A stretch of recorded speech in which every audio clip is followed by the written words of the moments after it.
Welcome to the Learning Pines YouTube. We hope this video helps.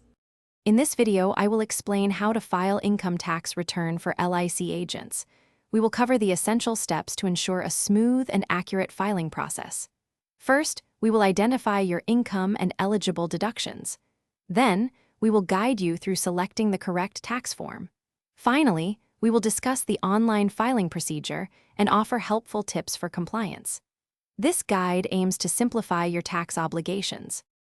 As an LIC agent, your main income source is the commission earned on policy sales and renewals. It is crucial to keep meticulous records of all commission statements throughout the financial year. You can claim various business expenses, such as office rent, telephone bills, travel costs, and professional development fees.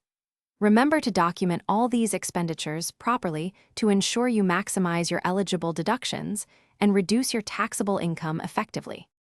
Selecting the correct income tax return form is a critical step. Most LIC agents will use either ITR3 or ITR4. ITR4 is suitable if you opt for presumptive taxation under Section 44 ADA, declaring 50% of your gross receipts as profit, provided your gross receipts are below 50 lakh rupees. If your gross receipts exceed this limit, or you do not opt for presumptive taxation, then ITR3 is the appropriate form to use. Once you have prepared your return, file it online through the official income tax e-filing portal. Before submission, carefully review all entered details to prevent errors. After filing, remember to e-verify your return promptly using methods like Aadhaar OTP or net banking. This completes the process.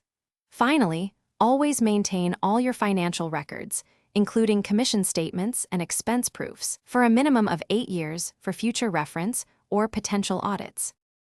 Thanks for watching. Consider subscribing if we helped you.